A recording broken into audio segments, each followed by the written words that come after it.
책다새가 들려주는 이야기 책들이.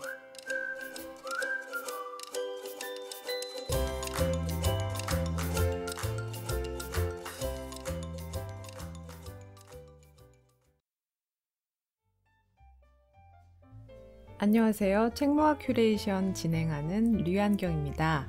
2013년 통계청 조사에 따르면 청소년들의 가장 큰 고민은 공부, 직업, 외모 순이라고 합니다. 성적과 외모 중에 더 풀기 어려운 고민을 꼽아보라면 외모라는 답도 많이 나올 것 같은데요.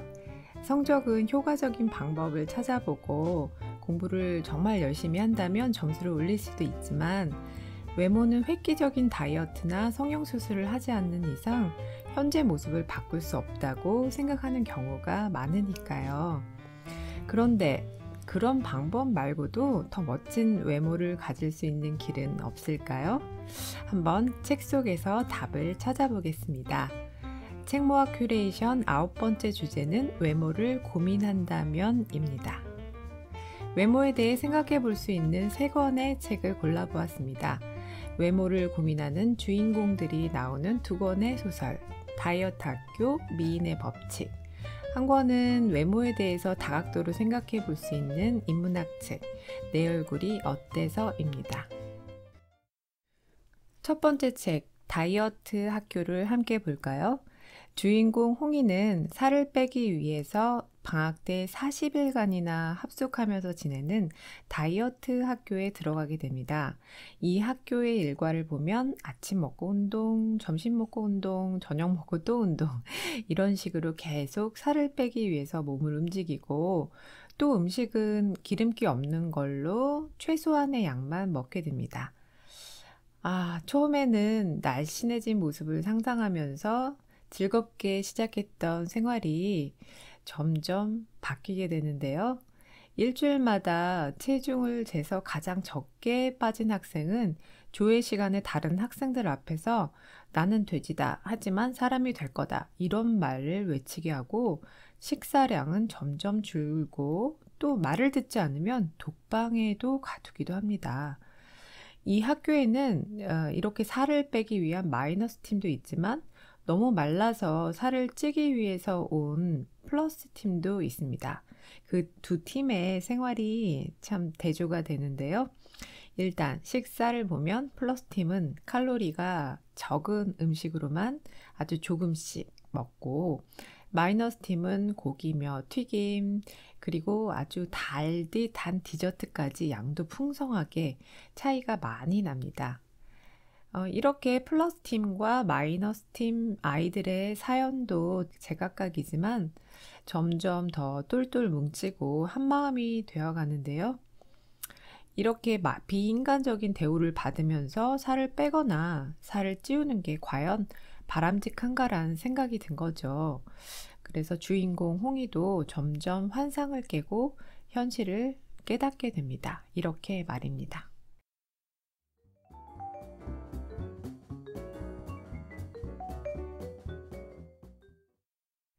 방송에 나와 늘씬한 몸매를 뽐내는 마주리 원장을 보고 그 마주리 원장이 만든 다이어트 학교 홈페이지와 그곳에 다녀온 아이들의 수기를 보고 너무나 이곳에 오고 싶었다. 이곳이 천국에 가는 티켓을 끊어주는 매표소인 줄 알았다. 여기 와서 살을 빼면 나는 세상에서 가장 행복한 사람이 될 줄 알았다. 세상 부러울 게 아무것도 없을 것 같았다. 하지만 착각이었다. 지금 내 몸무게는 71kg다. 여기 와서 24일 동안 8kg를 감량하였다. 이대로 퇴소날까지 있으면 목표로 적어냈던 64kg에 도달할 수 있을지도 모른다. 그런데 계속 이곳에 있으면 나는 세상에서 가장 불행한 사람이 되고 말 것이다. 내 몸은 예뻐지겠지만 내 마음은 미워질 거다. 여기에서 나가 또다시 살을 찌면 나는 자신을 세상에서 가장 끔찍한 돼지 취급을 하며 미워할 거다. 그리고 스스로를 미워하고 저주하며 살을 빼겠지? 그게 어떤 건지도 모르고 말이다. 숨이 막힌다. 마주리 원장의 설교를 가장한 욕을 듣는 것도, 점점 줄어드는 식사량을 체크하는 것도, 토할 때까지 운동하는 것도, 건물에 갇혀 바깥에 마음대로 나갈 수 없는 것도 다 싫다. 모든 게 다 진저리가 난다. 네, 이런 상태에서 과연 이 다이어트 학교에서 남은 기간 동안 잘 버틸 수 있을까요? 결말을 말씀드리면 재미가 없어지니까 살짝 힌트만 드리겠습니다. 단군 신화 속 호랑이가 떠올랐다. 어쩌면 호랑이는 환웅의 규칙이 부당하다고 생각했는지도 모른다. 기계 넘치는 호랑이에게 쑥과 마늘 따위를 먹으며 동굴에서 처박혀 있으라니 말도 안 된다. 호랑이는 사람이 되고 싶지 않았는지도 모른다. 호랑이는 도망친 게 아니다. 호랑이는 탈출한 거다. 네, 이 구절을 한번 들으시고 결말을 상상이 되시는지요? 너무 힌트를 많이 알려드린 것도 같습니다. 네, 이렇게 홍이는 나중에 다이어트 클럽을 직접 만드는 이야기로 이 소설은 마무리가 되는데요. 주말마다 모여서 운동을 하고 다이어트 일기도 쓰고, 하지만 서로 몇 킬로가 늘었는지 줄었는지 그런 걸 신경 쓰기보다는 그냥 건강을 목표로 하는 모임을 만들게 됩니다. 네, 이 소설을 쓴 김혜정 작가도 이 소설 주인공처럼 학창 시절에 살을 빼기 위해서 안 해본 다이어트가 없고 상처도 많이 받았었다고 합니다. 그런 경험들이 이 소설에 녹아 있는데요. 작가의 말을 한번 들어볼까요?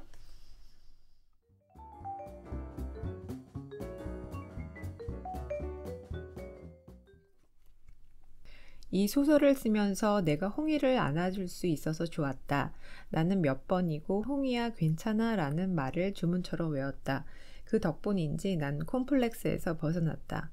얼마 전부터 나는 내 엉덩이와 허벅지를 사랑하기 시작했다. 맞는 바지가 없어 늘 치마를 입고 다녀야 하지만 두터운 내 하체는 아무리 오래 앉아 있어도 끄떡없다. 나는 내 하체를 이야기 주머니라고 부른다. 그곳에 이야기들이 숨어 있고 나는 오래오래 앉아 글을 쓸 수 있다. 네, 이야기 주머니라는 그런 표현 참 재미있죠. 네, 이렇게 남과 비교하기보다도 나 자신을 사랑하는 것, 나 자신을 있는 그대로 인정하는 것, 그게 가장 예쁘고 멋진 사람이 되는 비결이 아닐까 싶습니다. 이 책 다이어트 학교는 책도 두껍지 않고 내용도 어렵지 않아서 중학생이나 초등학교 고학년도 읽을 수 있고요. 이런 주제로 좀 더 분량이 많은 책으로는 미인의 법칙이라는 책도 읽어보시면 좋겠습니다. 이 책은 고등학생이나 성인까지도 읽으실 수 있어요. 네, 이 미인의 법칙에는 이름이 미인이라는 주인공이 나옵니다. 그런데 문제는 이름과는 다른 외모로 주인공은 친구들에게 무시를 당하고 성형수술을 하기로 결심을 하죠. 그리고 그 성형수술을 하기 위해서 돈을 모으려고 아르바이트까지 합니다. 네, 이렇게 잘 나가는 또래 집단에 끼고 싶어서 성형수술을 하고 싶어 하는 청소년들의 심리도 알 수 있는 책입니다. 네, 이 책에는 미인이 말고도 두 명의 주요 등장인물이 나오는데 성형 후에 미모로 인정을 받았지만 결국은 성형 사실이 알려지고 방황을 하게 되는 같은 학교 정하얀, 그리고 미인이가 알바를 하는 카페 주인으로 외모를 전에는 고민을 하다가 참다한 아름다움이 무엇인지 깨닫고 즐거운 인생을 살고 있는 백유담이라는 카페 주인이 나옵니다. 이 두 명을 통해서 미인이는 어떻게 사는 게 더 멋진 건지 알게 되고 점점 웃음과 자신감을 되찾고 심지어는 뭔가 성형수술을 하지도 않았는데 주변 사람들로부터 너 참 밝아지고 예뻐졌다라는 말도 듣게 됩니다. 네, 이런 이 책의 한 대목을 같이 읽어보겠습니다. 그 카페 주인 백유담 언니가 미인이에게 하는 말입니다.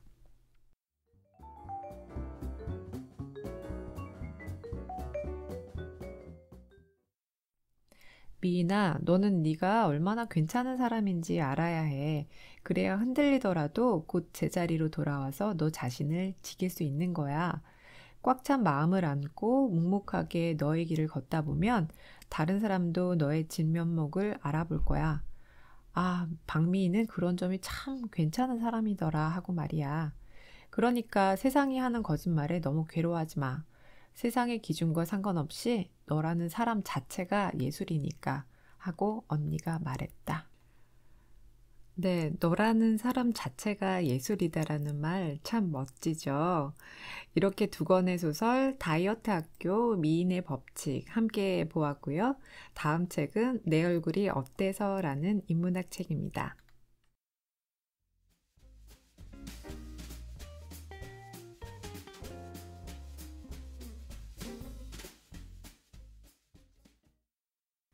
내 얼굴이 어때서 이 제목만 봐선 외모에 대해서만 쓴 책 같은데요. 사실 외모에 대한 부분은 전체 6장 중에서 2장을 할애하고 있습니다.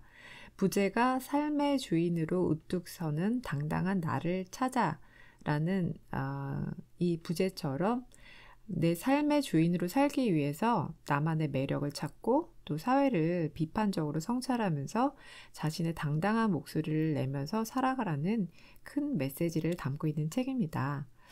그래서 제목도 내 얼굴이 어때서가 아니라 좀 더 큰 개념을 담는 제목이면 좋았을 것 같다는 생각도 했어요. 처음에 외모 문제만 다룬 줄 알고 읽다 보니까 하는 생각이 들었었거든요. 하지만 내가 삶의 주인이 되기 위해서는 외모 문제만 풀어야 되는 게 아니라 점점 다른 내용들도 고개가 끄덕여지고 끝까지 잘 읽게 된 책입니다. 이 책에서 공감이 갔던 부분들 말씀을 드릴게요. 청소년들이 왜 그렇게 외모에 신경을 쓰는지 이해가 됐던 부분인데요. 심리학에선 청소년기의 특징 중에 하나로 상상의 관중을 든다고 합니다. 무대 위의 배우처럼 모든 사람들이 자신을 쳐다볼 거라고 생각하면서 지나치게 남을 의식하는 거죠. 그 상상 속의 관중을요.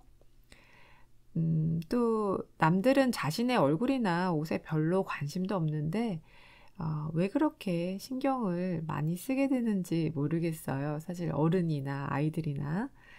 그리고 이제 특히나 청소년기에는 자신의 외모에 불만이 참 많을 때죠. 사실 청소년들 보면은 그냥 있어도 참 예쁜데 화장도 참 너무 많이 하고요.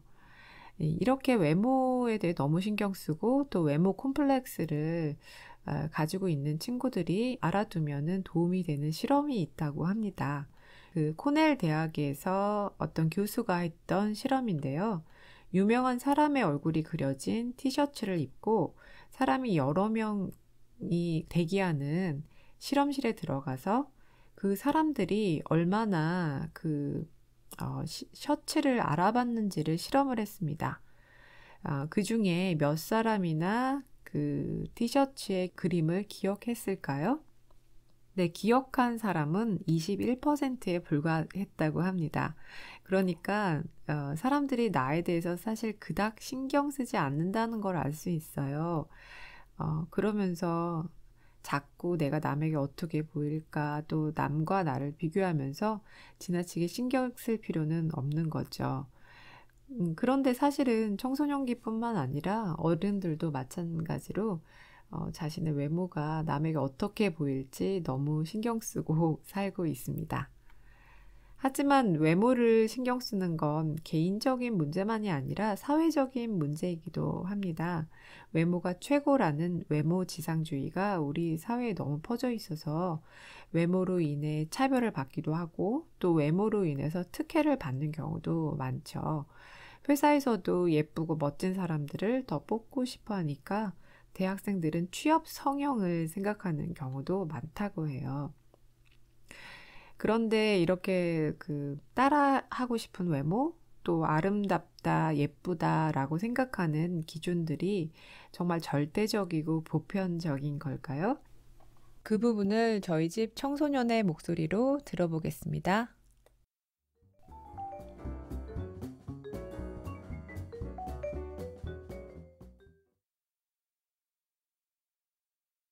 특정한 아름다움은 보편적인 게 아니야.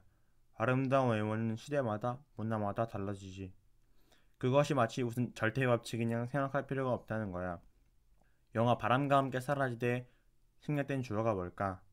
원작 소설의 도입부에는 A civilization gone with the wind 라는 표현이 나오지.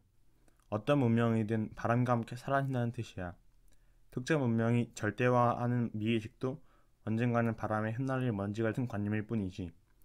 사실 우리의 문화를 조금만 다른 관점에서 바라보면 우리가 아름답다고 생각하는 것들 역시 아주 기이하게 보이지. 물론 아름다움을 상대화해서 보기란 쉽지 않은 일이지만 말이야. 하지만 조금만 관점을 달리하면 충분히 가능하지. 가령 하이힐을 조금만 삐딱하게 생각해봐. 그 얇은 굽에 의지해 위태롭게 걷는 모습들을. 어찌 보면 뒤뚱거리는 오리 같기도 하잖아. 하이힐의 기괴성은 하이힐을 신은 남성을 상상하면 금방 드러나지. 여성에게 그렇게 자연스러워 보이는 하이힐이 남성과 만나게 되면 무언가 그로테스크한 느낌을 주잖아. 이게 우리가 가진 미의식의 실체야. 만약 보편적인 아름다움이라면 그것을 남성이 신든 여성이 신든 차이가 없어야겠지. 육체와 치장을 둘러싼 미의식이란 특수하고 상대적인 관념일 뿐이야. 우리가 절대화하며 목매야 할 대상이 결코 아니라는 거지. 독일 작가 스테판 츠바이크는 이렇게 말했어. 이 세상에서 가장 위대한 경험은 자기가 저 자신임을 이해하는 것이다. 세상에 수백만의 사람이 있듯이 수백만의 아름다움이 있어. 우리는 남이 되려고 하지 말고 자기가 되려고 해야 해. 자기만의 아름다움을 간직한 자기가.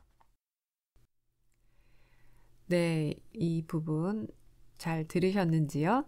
예, 여기에서 자기만의 아름다움이라는 말이 참 마음에 남네요.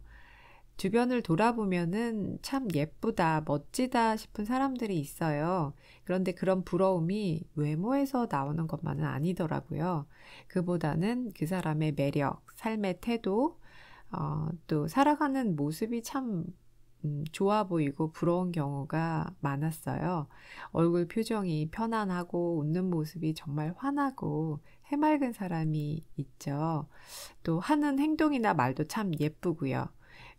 우리가 흔히 이야기하는 예쁜 얼굴, 예쁜 몸매는 아니지만 어떤 미남 미녀보다 예쁘다는 생각이 들어요. 그런 사람들 보면. 네. 그래서 이렇게 예쁘다고 느끼게 하는 그런 비결은 겉으로 드러난 외모가 아니라 정말 그 사람의 마음에서 나오는 것 같습니다. 자신만의 아름다움을 찾고 자신감을 가지고 또 나를 사랑하면서 살아간다면 누구나 정말 아름다운 사람이 될 수 있을 겁니다. 어른들이나 아이들이나 누구나 외모에 대해서 고민을 해보신 적들 있을 거예요.